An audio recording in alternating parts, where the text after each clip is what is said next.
성경은 단순한 이야기가 아닙니다. 처음부터 끝까지 흐르는 하나님의 구원의 계획입니다. 이 말씀을 듣는 동안 하나님의 은혜와 성령의 충만하심이 함께하길 바랍니다. 지금부터 성경 말씀의 비밀을 시작합니다. 여러분, 하나님이 이 세상을 만드셨을 때 맨 처음 만드신 것이 무엇이었는지 기억하십니까? 빛이었습니다. 창세기 1장 3절에 빛이 있으라 하시니 빛이 있었고 라고 기록되어 있는 것처럼 하나님은 가장 먼저 이 어두운 세상에 빛을 여셨습니다. 그리고 그 이후로 하나님은 궁창을 만드시고 바다와 뭇을 나누시고 해와 달과 별들을 두시고 물속의 생물과 하늘의 새와 땅 위에 짐승을 지으셨는데 이 모든 창조의 과정을 가만히 들여다보면 한 가지 놀라운 사실을 발견하게 됩니다. 하나님이 하루하루 무언가를 만드실 때마다 성경은 한결같이 이렇게 기록하고 있습니다. 하나님이 보시기에 좋았더라. 그런데 여섯째 날 인간을 만드신 뒤에는 그 표현이 달라집니다. 창세기 1장 31절을 보십시오. 하나님이 지으신 그 모든 것을 보시니 보시기에 심히 좋았더라. 좋았더라가 아니라 심히 좋았더라입니다. 하나님이 빛을 만드셨을 때도 좋았고 바다를 만드셨을 때도 좋았으며 별을 만드셨을 때도 좋았지만 인간을 만드시고 나서야 비로소 하나님은 심히 좋았다고 말씀하셨습니다. 이것은 단순히 순서의 문제가 아닙니다. 하나님은 인간을 만드시기 전에 빛도, 공기도, 물도, 땅도, 먹을 것도, 함께 살 생물도 모두 먼저 준비해 놓으셨습니다. 마치 아이를 낳기 전에 방을 꾸미고 이불을 펴고 옷을 준비해 두는 부모의 마음처럼 하나님은 인간이 살아갈 모든 것을 먼저 갖추어 놓으시고 그 후에야 인간을 이 세상에 두셨습니다. 이 순서 안에 이미 하나님의 마음이 담겨 있습니다. 인간은 하나님이 마지막에 만드셨기에 가장 덜 중요한 것이 아니라 모든 것을 준비하신 끝에 비로소 놓으신 가장 귀한 존재라는 뜻입니다. 그렇다면 하나님은 그토록 귀한 존재를 어떻게 만드셨을까요?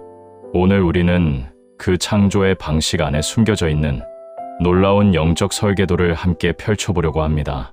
하나님이 인간을 만드실 때 어떤 재료를 사용하셨는지 성경은 아주 분명하게 기록하고 있습니다. 창세기 2장 7절 앞부분에 여호와 하나님이 땅의 흙으로 사람을 지으시고 라고 되어 있습니다. 흙입니다. 하나님은 이 세상 어떤 재료도 선택하실 수 있으셨습니다. 하늘의 별처럼 빛나는 것으로 만드실 수도 있었고 바다의 보석처럼 단단한 것으로 빚으실 수도 있었으며 눈에 보이지 않는 영적인 존재로 지으실 수도 있으셨습니다. 그런데 하나님은 이 땅에서 가장 낮은 곳에 있는 누구나 밟고 지나가는 흙을 손에 쥐셨습니다. 이것을 가만히 생각해 보면 참으로 놀라운 일이 아닐 수 없습니다. 천사는 흙으로 만들어지지 않았습니다. 해와 달도 흙에서 나오지 않았습니다. 오직 인간만이 이 땅의 흙에서 빚어진 존재이며 이것은 인간이 약하고 보잘것없다는 뜻이 아니라 하나님이 가장 낮은 것을 들어 올려 가장 귀한 것으로 만드시는 분이라는 사실을 처음부터 보여주신 것입니다. 성경 전체를 살펴보면 하나님은 언제나 낮은 곳에서 시작하셨습니다. 이스라엘 백성을 부르실 때도 강대한 나라가 아니라 애굽에서 종살이하던 작은 민족을 택하셨고 다윗을 세우실 때도 전쟁터의 용사가 아니라 들판에서 양을 치던 막내 아들을 부르셨습니다. 이 모든 것의 시작이 바로 여기에 있습니다. 하나님이 흙을 손에 쥐시던 바로 그 순간 낮은 곳에서 시작하시는 하나님의 은혜가 이미 선언되고 있었던 것입니다. 그리고 여기서 우리가 주목해야 할 것이 하나 더 있습니다. 하나님은 그 흙을 그냥 두시지 않으셨습니다. 말씀 한마디로 만드신 것이 아니라 직접 손으로 빚으셨다는 것입니다. 다른 피조물들을 보십시오. 있으라 하신이 있었습니다. 생기라 하신이 생겼습니다. 말씀으로 명하시면 그대로 이루어졌는데 유독 인간을 만드실 때만은 하나님이 직접 그 흙에 손을 대셨습니다. 토기장이가 진흙을 손에 올려놓고 정성을 다해 빚어내듯 하나님이 우리를 만드실 때 그렇게 직접 손을 대시고 형체를 이루어 주셨습니다. 이것이 흙이라는 재료 안에 담긴 첫 번째 비밀이며 하나님과 인간 사이의 노인 관계의 출발점입니다. 그런데 흙으로 빚어진 형체는 아직 사람이 아니었습니다. 모양은 갖추어져 있었겠지만 그 안에 숨결이 없었고 눈이 있어도 보지 못하였으며 귀가 있어도 듣지 못하는 상태였습니다. 그때 하나님이 하신 일이 창세기 2장 7절 뒷부분에 기록되어 있습니다. 생기를 그 코에 불어넣으시니 사람이 생명이 되니라. 이 장면을 천천히 떠올려 보십시오. 하나님이 흙으로 빚으신 그 형체에 가까이 다가가셨습니다. 그리고 그 코에 직접 입을 대시듯이 생기를 불어넣어 주셨습니다. 이것은 하나님이 피조물을 만드신 모든 과정 가운데 가장 가깝고 가장 친밀하며 가장 인격적인 순간입니다. 하늘의 별을 만드실 때는 말씀으로 하셨고 바다의 고기를 만드실 때도 말씀으로 하셨으며 땅 위의 짐승을 만드실 때도 말씀으로 하셨는데 오직 인간에게만은 하나님이 직접 당신의 숨결을 나누어 주신 것입니다. 이것이 무엇을 뜻하는지 깊이 생각해 보아야 합니다. 하나님의 것이 인간 안으로 들어온 것입니다.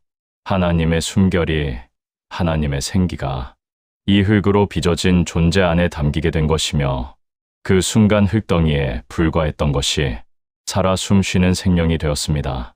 다른 생물들도 살아있지만 성경은 인간이 생명이 되었다고 특별히 구분하여 기록하고 있는데 이는 인간이 단순히 숨을 쉬고 움직이는 존재가 아니라 하나님과 교통할 수 있는 존재, 하나님의 음성을 듣고 응답할 수 있는 존재, 하나님과 관계를 맺고 그분 안에서 살아갈 수 있는 존재로 지음 받았다는 뜻입니다. 그러므로 인간의 생명은 단순히 심장이 뛰고 폐가 호흡하는 것에 머물지 않습니다. 인간의 참된 생명은 하나님으로부터 온 그 숨결, 하나님이 직접 불어넣어 주신 그 생기 안에 있으며 이 생기를 통하여 인간은 다른 어떤 피조물도 가질 수 없는 하나님과의 깊은 교제 속으로 들어가게 된 것입니다. 이것이 바로 하나님이 인간을 만드실 때 설계하신 가장 핵심적인 원리입니다. 인간은 하나님의 숨결을 품은 존재이며 그 숨결 안에서 살아가도록 설계된 존재입니다. 그런데 하나님이 인간을 만드시기 직전에 아주 특별한 선언을 하셨습니다. 이것은 6일 창조 전체를 통틀어 하나님이 무언가를 만들기 전에 먼저 의도를 밝히신 유일한 순간입니다. 창세기 1장 26절을 보십시오. 하나님이 이르시되 우리의 형상을 따라 우리의 모양대로 우리가 사람을 만들고 그들로 바다의 물고기와 하늘의 새와 가축과 온 땅과 땅에 기는 모든 것을 다스리게 하자 하시고 여기서 하나님은 우리라고 말씀하셨습니다. 빛을 만드실 때는 빛이 있으라고 하셨고 궁창을 만드실 때는 궁창이 있으라고 하셨는데 인간을 만드실 때만은 우리가 사람을 만들자고 하셨습니다. 이것은 성부와 성자와 성령, 삼위 하나님이 함께의 뜻을 모아 인간을 창조하셨다는 것을 보여주는 장면으로서 인간이 얼마나 특별한 존재인지를 이 한마디 안에서 확인할 수 있습니다. 그리고 이 선언 속에 두 개의 중요한 단어가 등장합니다. 형상과 모양입니다. 하나님의 형상대로 지음받았다는 것은 인간이 이 땅에서 하나님을 대신하는 존재라는 뜻입니다. 옛날에 왕이 자기 나라 곳곳에 자신의 형상을 세워두었던 것처럼 하나님은 이 땅에 당신의 형상을 가진 존재를 두심으로써 인간으로 하여금 하나님의 뜻을 이 땅에서 이루어가게 하셨습니다. 그래서 바로 다음 구절에 다스리게 하자는 말씀이 이어지는 것입니다. 하나님의 모양대로 지음 받았다는 것은 인간이 하나님을 닮은 존재라는 뜻입니다. 하나님의 성품을 반영하고 하나님의 사랑을 담아내며 하나님의 거룩함을 이 땅에서 드러내도록 설계된 존재라는 것입니다. 이 두 가지를 합해서 생각해 보면 인간 창조의 설계도가 무엇인지 분명해집니다. 인간은 하나님을 대리하는 사명을 가진 존재이면서 동시에 하나님을 닮아가는 관계 안에 놓인 존재입니다. 이것은 단순히 외모가 비슷하다는 뜻이 전혀 아닙니다. 하나님은 영이시기에 외형이 없으시고 형상과 모양은 눈에 보이는 것이 아니라 존재의 목적과 방향을 가리키는 말씀입니다. 다시 말하면 하나님이 인간을 만드실 때 가지고 계셨던 설계도에는 이렇게 기록되어 있었던 것입니다. 이 존재는 나를 대신하여 이 땅을 다스릴 것이며 나를 닮아가며 나와 함께 살아갈 것이다. 이것이 인간 존재의 원래 목적이요. 하나님이 처음부터 우리에게 부여하신 영적 설계도의 핵심입니다. 그리고 이어지는 창세기 1장 27절에서 하나님은 그 선언을 실행에 옮기십니다. 하나님이 자기 형상 곧 하나님의 형상대로 사람을 창조하시되 남자와 여자를 창조하시고 선언하신 대로 이루셨습니다. 설계도대로 만드셨습니다. 그리고 창세기 1장 28절에서 그 설계도에 담긴 사명까지 전해주셨습니다. 하나님이 그들에게 복을 주시며 하나님이 그들에게 이르시되 생육하고 번성하여 땅에 충만하라. 땅을 정복하라. 바다의 물고기와 하늘의 새와 땅에 움직이는 모든 생물을 다스리라 하시니라. 하나님이 인간에게 주신 첫 번째 말씀은 명령이 아니라 복이었습니다. 복을 주시며라고 먼저 기록한 후에 생육하고 번성하라는 말씀이 이어지는 것을 보면 하나님의 설계도는 처음부터 끝까지 은혜 위에 세워진 것이었음을 알 수 있습니다. 그런데 이토록 완전하게 설계된 인간에게 돌이킬 수 없는 일이 일어나고 맙니다. 창세기 3장에 기록된 그 사건입니다. 하나님의 형상대로 지음받은 인간이 하나님의 모양을 닮도록 설계된 인간이 하나님과 가장 가까운 곳에서 살도록 놓여진 인간이 스스로 하나님처럼 되려고 한 것입니다. 뱀이 여자에게 다가와서 이렇게 말했습니다. 창세기 3장 5절입니다. 너희가 그것을 먹는 날에는 너희 눈이 밝아져 하나님과 같이 되어 선악을 알 줄을 하나님이 아심이니라. 이미 하나님의 형상을 가진 존재가 하나님과 같이 되려 했다는 것, 이미 하나님의 모양대로 빚어진 존재가 자기 힘으로 더 높은 곳에 올라가려 했다는 것, 이것이 바로 인류 최초의 비극이며 설계도가 무너지기 시작한 순간입니다. 가지고 있는 것을 몰랐기에 가지지 않은 것을 탐했고 하나님이 주신 것으로 충분했는데 자기 손으로 더 많은 것을 쥐려 했습니다. 그리고 그 순간 하나님과 인간 사이에 놓여 있던 그 가깝고 친밀했던 관계에 금이 가기 시작했습니다. 그 결과가 얼마나 깊었는지 성경은 몇 장 뒤에 아주 조용하지만 무거운 한 구절을 남깁니다. 창세기 5장 3절입니다. 아담은 130세에 자기의 모양, 곧 자기의 형상과 같은 아들을 낳아 이름을 셋이라 하였고, 이 구절을 주의 깊게 읽어 보십시오. 창세기 1장 27절에서는 하나님이 자기 형상 곧 하나님의 형상대로 사람을 창조하시되 라고 기록되어 있었는데 창세기 5장 3절에서는 자기의 모양 곧 자기의 형상과 같은 아들을 낳아 라고 기록되어 있습니다. 하나님의 형상이 아니라 아담의 형상으로 바뀌어 버린 것입니다. 하나님의 모양이 아니라 타락한 아담의 모양이 전달되기 시작한 것입니다. 이것은 설계도가 사라졌다는 뜻이 아닙니다.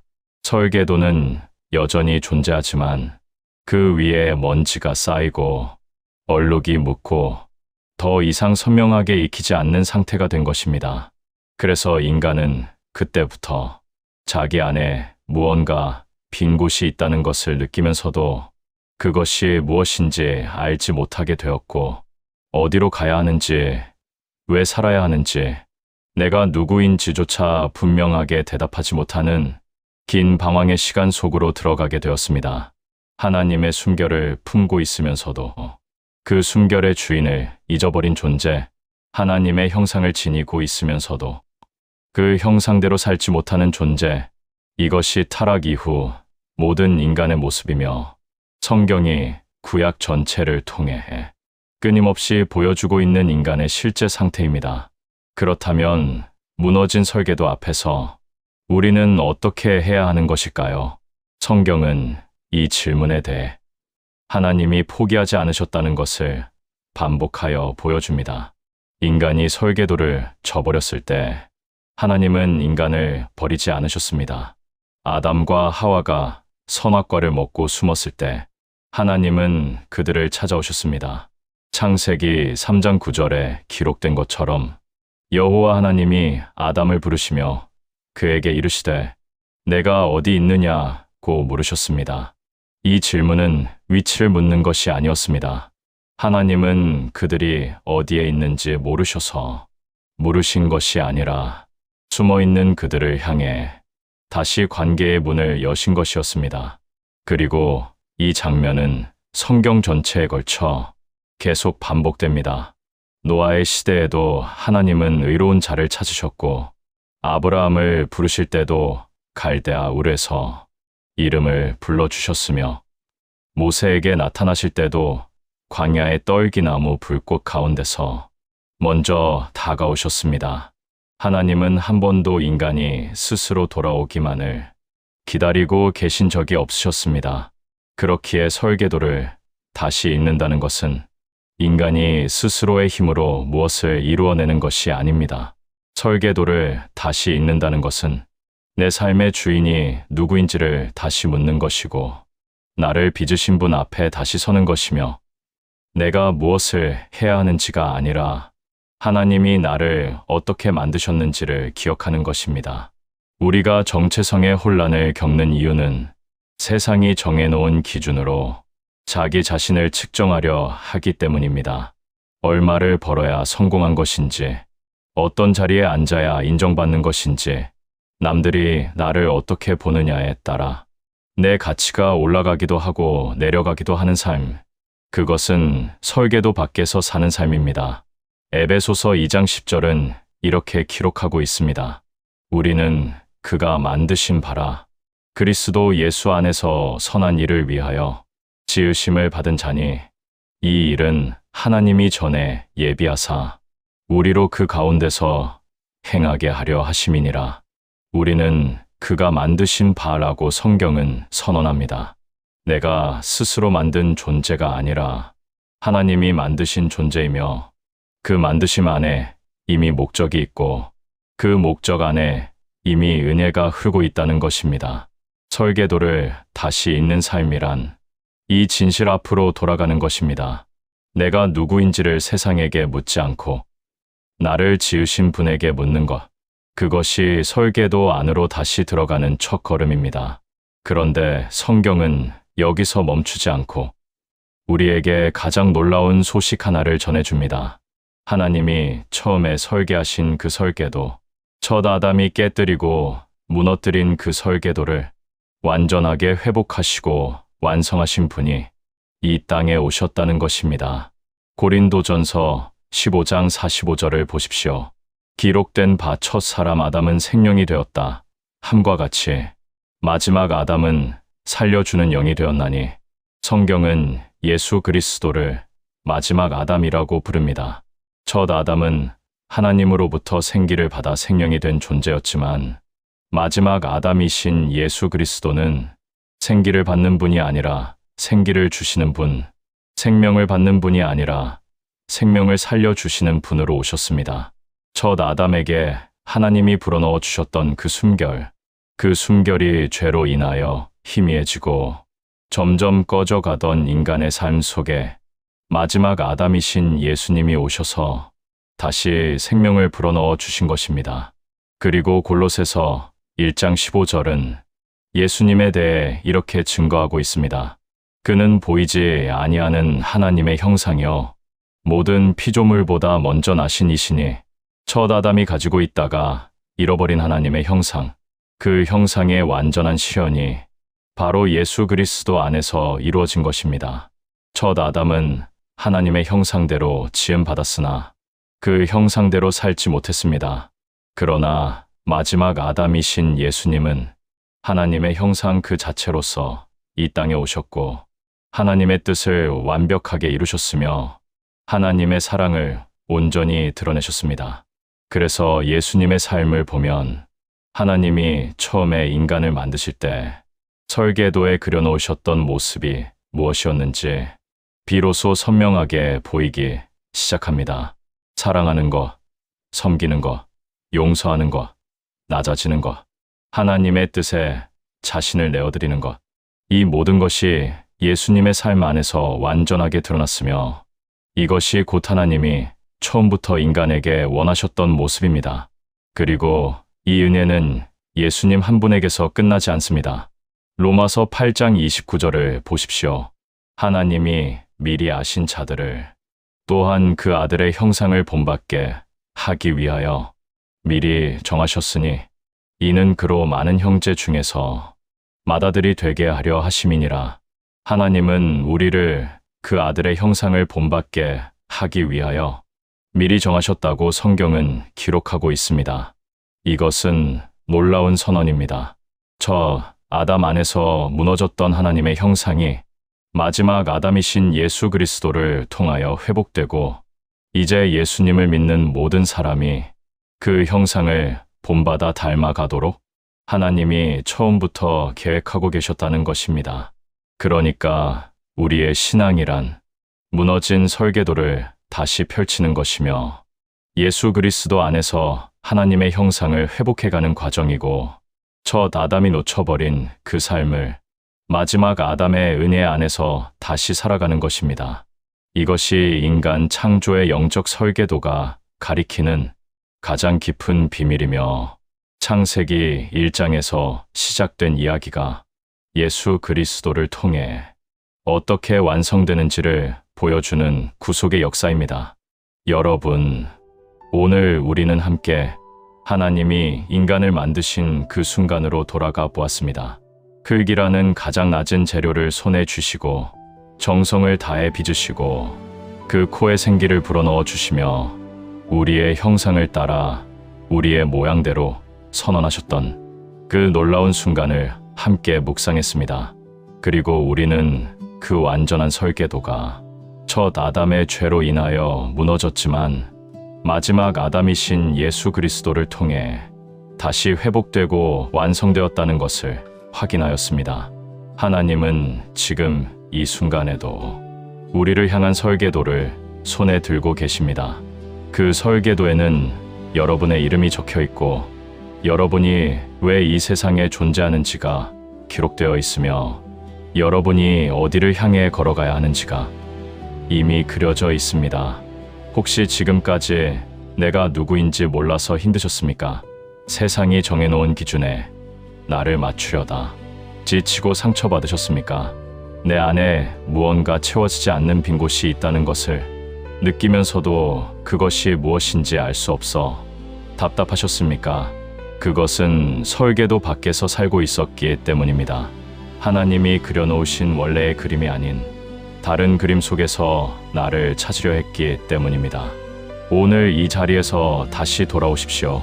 하나님이 처음 우리를 빚으시던 그 손길 앞으로 하나님이 우리의 코에 생기를 불어넣어 주시던 그 치밀한 순간 앞으로 하나님이 우리의 형상을 따라 우리의 모양대로라고 선언하시던 그 뜻 앞으로 돌아오십시오. 하나님의 설계도는 사라지지 않았습니다. 흙으로 빚으시던 그 손이 지금도 우리를 붙잡고 계시고 생기를 불어넣으시던 그 순결이 지금도 우리 안에 머물러 계시며 마지막 아담이신 예수 그리스도를 통하여 그 설계도는 오늘도 우리 안에서 이루어지고 있습니다. 그러므로 이제 고백합시다. 나는 하나님이 빚으신 존재입니다. 나는 하나님의 숨결을 품은 존재입니다. 나는 하나님의 형상을 회복해가는 존재입니다. 나는 설계도대로 살아가겠습니다. 하나님이 여러분을 만드실 때 가지고 계셨던 그 설계도가 오늘 이 말씀을 통하여 여러분의 삶 위에 다시 펼쳐지기를 간절히 기도합니다. 아멘.